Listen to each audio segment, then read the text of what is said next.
샬롬, 주의 사랑과 은총이 오늘도 여러분의 삶 가운데 함께하기를 주님의 이름으로 축원합니다. 오늘 우리가 함께 묵상하실 말씀은 사사기 13장 1절부터 7절까지 말씀이 되겠습니다. 입산, 또 엘론, 그리고 압돈, 이 세 명의 사사가 사역하던 기간 25년 동안 별다른 이민족의 침략은 없었지만 평안함도 없었던 기간이었지요. 사사들이 민족을 위해서 헌신하기보다는 자기 자신과 가족들의 부귀와 권세에 빠져 지내는 경우들을 이 경우에 보게 됩니다. 하나님을 잘 섬겼다거나 또 말씀에 순종하였다, 그런 언급도 없었습니다. 자, 이후에 오늘 본문의 사사기 13장에 가서 이제 마지막 12번째 사사 삼손이 나오게 됩니다.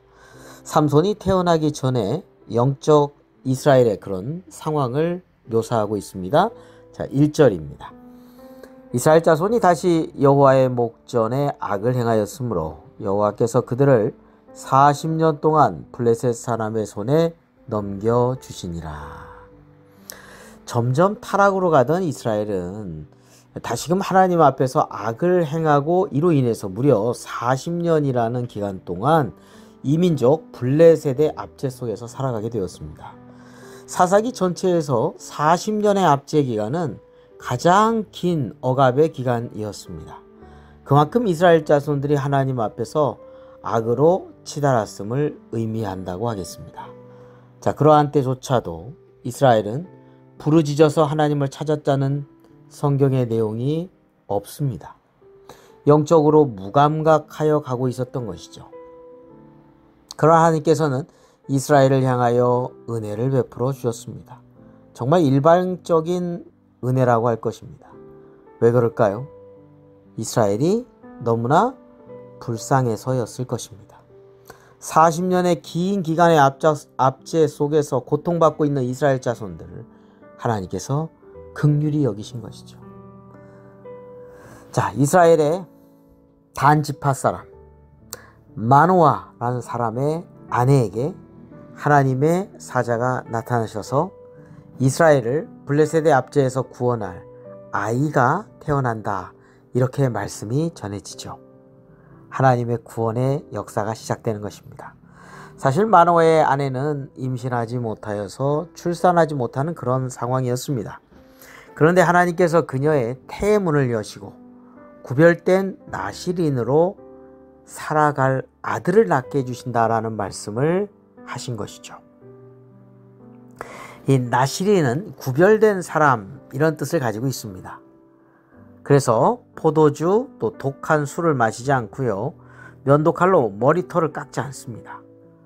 그래서 외면적으로 보아도 머리가 기니까 구별이 쉽게 되었죠. 자, 이러한 삶은 태어나면서 죽을 때까지 계속되는 아이로서, 오늘 7절 말씀에 보면 그가 죽는 날까지 하나님께 바쳐진 나실인이 됨이라, 그렇게 말씀하고 있습니다. 자, 그런데 여기서 우리가 주목해 볼 만한 것은 태어날 아이만이 아니라 임신하여 태어나기까지 그의 어머니, 이 마노아의 아내지요, 아내도 나실인처럼 살아가라, 이렇게 여호와의 사자가 말씀하고 있는 부분입니다. 자, 3절부터 볼까요? 여호와의 사자가 그 여인에게 나타나서 그에게 이르시되, 보라, 내가 본래 임신하지 못함으로 출산하지 못하였으나 이제 임신하여 아들을 낳으리니 그러므로 너는 삼가 포도주와 독주를 마시지 말며 어떤 부정한 것도 먹지 말지니라. 보라, 내가 임신하여 아들을 낳으리니 그의 머리 위에 삭도를 대지 말라. 이 아이는 태에서 나옴부터 하나님께 바쳐진 나실인이 됨이라. 그가 블레셋 사람의 손에서 이스라엘을 구원하기 시작하리라 하시니. 네, 오늘 우리도 자녀들을 양육함에 있어서 무엇보다도 자녀들은 부모님의 영향을 많이 받게 되죠. 부모님을 닮아가는 면도 많이 있습니다. 자, 오늘 본문에서 먼저 마노아의 아내가 온전히 하나님 앞에서 살아가는, 그래서 태어나는 아들도 또한 나실인으로 구별되는 삶을 살아가는 이 내용을 설명해 주고 있습니다. 네, 우리도 자녀들에게 어떤 신앙적인 교훈을 가르치는 것도 중요하지만 부모로서 또한 먼저 행함으로 본을 보여주는 것 또한 중요하다는 것을 우리에게 말씀하고 있습니다. 자, 마노아의 아내는 자신에게 나타나셔서 말씀하신 여호와의 사자를 경외하였고 또한 자신의 남편 마노아에게 하나님의 사자의 메시지를 그대로 전하였습니다. 자, 오늘 본문에서 우리는 하나님의 너무나도 크신 긍휼하심 또 은혜를 생각하게 됩니다. 이스라엘 백성들을 너무나 불쌍히 여기셔서 기도할 만큼의 믿음도 되지 못하고 축 처져 있는 그 영적 상태의 이스라엘 자손들을 향해서 일방적으로 구원의 은혜를 베풀어 주시는 것을 보게 됩니다. 때로는 너무나 우리가 지쳐서 기도조차 못하고 부르짖지도 못하는 영적 상황이라 하더라도 너무나 우리는 절망하지 말아야 하겠습니다. 하나님께서 그 크신 긍휼과 은혜로 다시금 구원의 역사로 우리를 일으켜 세워주실 것입니다. 오늘도 주님의 크신 은혜를 힘입어서 우리의 가정 안에서 신앙적인 올바른 모습으로 세워정하고 또 회복되는 그런 복된 삶, 복된 가정이 되시기를 주님의 이름으로 기도드립니다. 기도하겠습니다.